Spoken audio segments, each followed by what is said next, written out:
Alright guys, we got another major reveal here for MW2 and Warzone 2's Season 2 update. New free rewards, a weapon case, new boss, all in the new DMZ exclusion zone. Let's go through all the details here in this video. Again, be sure to subscribe for more MW2 Warzone 2 news update videos like this on the channel. You're going to get the news right when it happens. I really do appreciate you guys tuning in here. But first up, let's go through what we're getting. Of course, hello DMZ community. It's just going through what's going on, what we saw in the past. Let's go through what the new content is here. So of course, you know, Ashika Island is the Warzone 2 resurgence map that will also be brought over into DMZ, which is going to be super cool. They go through what we're going to see here in DMZ. There's much to discover in the Ashika Island exclusion zone, including a new weapons case, which is very exciting, a new boss, the bomb maker, very cool, new locked and dangerous spaces to access and explore, and more. And they break down some other major changes as well. But first up on that, again, a new weapons case is very exciting. We had that in the previous games, or in the previous maps, I should say, the previous exclusion zone. So that's going to be another cool thing to grind for. Obviously, sometimes it's more difficult than others. You know, building 21 was pretty difficult. I'm wondering where Ashika Island is going to rank here. Of course, Al Mazrah is the standard. Will it be just like Al Mazrah? Will it be a bit more difficult? You know, we'll see very soon. But for some more stuff here on this update and building 21, they introduced that in Season 1 Reloaded, of course, with a unique access card and a timed infiltration window. Season 2 missions have operators returning to building 21 as another exclusion zone option. If you need access cards to building 21, be sure to seek out the following in either Al Mazrah or Ashika Island, so you could get those building 21 cards in both areas here. And they go through where exactly to find them. We have SAM site crates, chopper boss crates, buy stations, which is, I'm pretty sure, new, obviously, because, you know, you weren't able to get that there, and then legendary orange crates. So cool changes here. Of course, when building 21 first came out, I was unable to get a key card. I mean, I was trying for so many hours. They were not popping up. The drop rate for the key cards when the update first came out, super low. So it seems like they want more and more people to get access to building 21, which makes complete sense there. So we'll see, you know, maybe the drop rates increased even more there. But of course, getting them from buy stations most likely is super easy if the buy station actually holds it, because sometimes they don't have all the same items, as you guys probably know. But for some more stuff here, Al Mazrah, there are developments to explore in Al Mazrah still as well, with updated intel indicating, including the crash of an unknown aircraft at the Satik Cave complex. The fight between White Lotus and Legion rages on. Perhaps operators can take advantage of this interfaction animosity. So interesting stuff there. Some more Al Mazrah events within DMZ, which is still cool. Glad they're still updating that part of the mode. We have, again, some more information here and clarification on the Season 2 refresh and reset in this mode. They, of course, previously announced that Season 2 will include a reset and faction mission refresh. Here's exactly what that entails. So, contraband weapon inventories will be rolled back to the starting weapons. Key inventories will be completely emptied, so you can't carry those over into Season 2.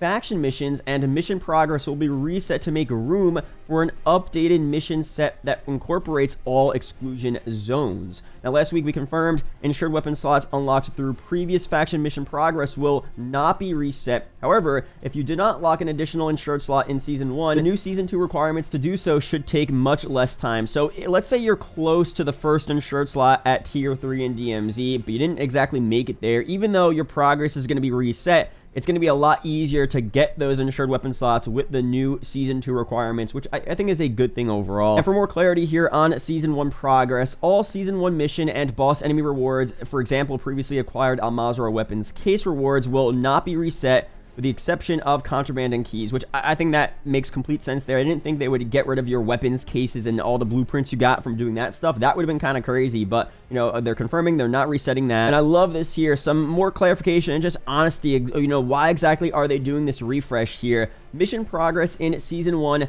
got too difficult too quickly. With Season 2, we're making sure each mission's challenge and time requirements are more balanced. The key stash will now be able to hold specific mission items that you must gather from one exclusion zone and bring to another. This allows us to have longer form missions that utilize all of our exclusion zones. With the new mission set, we can employ multi-location missions that send players to Al Mazrah, to Ashika Island, and to Building 21. The mission refresh is made up of new missions, updated missions, and missions we felt worked really well from Season 1. To complete this reset, DMZ may have to go offline for a few hours ahead of the launch of Season 2. We'll be sharing details and timing on that soon. Now, here's actually a new faction in DMZ, starting with Season 2, called Crown. I don't have the logo just yet here, it's redacted, but Modern Warfare 2 owners will also have access to mission orders from a brand new 4th faction, Crown. This British group is shrouded in mystery. They've certainly piqued the interest of Black Mouse. Again, this faction will only be available to Modern Warfare 2 owners, so interesting stuff here. They're actually giving, you know, some type of advantage in DMZ if you do own a copy of MW2,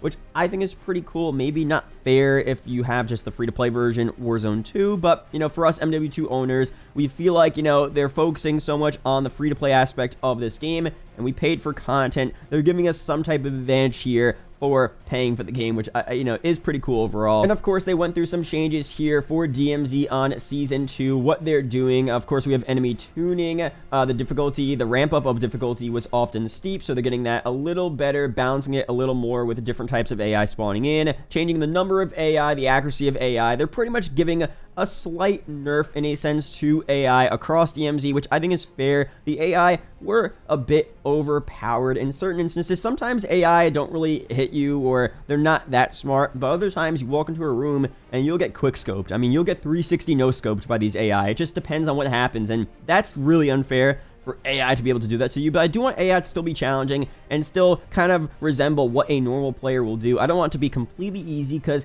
if it's way too easy, then it kind of gets boring there. You want to have some type of difficulty. So, you know, some slight nerfs there, and just overall balancing with AI in DMZ, I think, is a pretty good change there. Of course, spawn points. This was just if you spawn in right at the beginning of the game, you spawn in a relatively populated or, you know, area with a lot of loot. You're not spawning in the middle of a desert where there's nothing to do and you have to run 2 minutes to get to a car. You know what I mean? So they're making the spawn points a little better. Mission difficulty tuning as well. That's more with the, you know, the missions overall. They're adding different things. They're making the missions maybe easier to do and easier to get your insured weapon slots.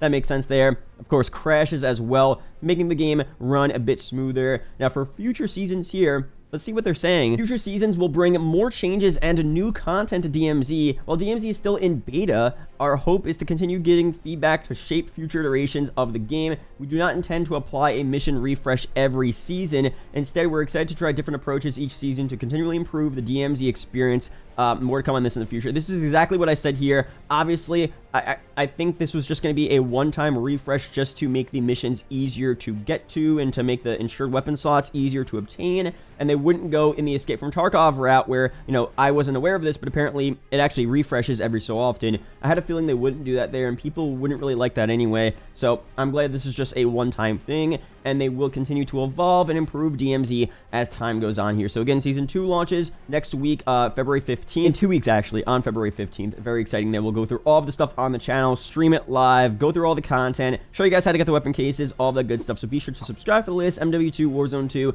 news, update videos like this. Shout out to the YouTube channel members as always, and I'll see you guys in the next video or live stream. Peace out, guys.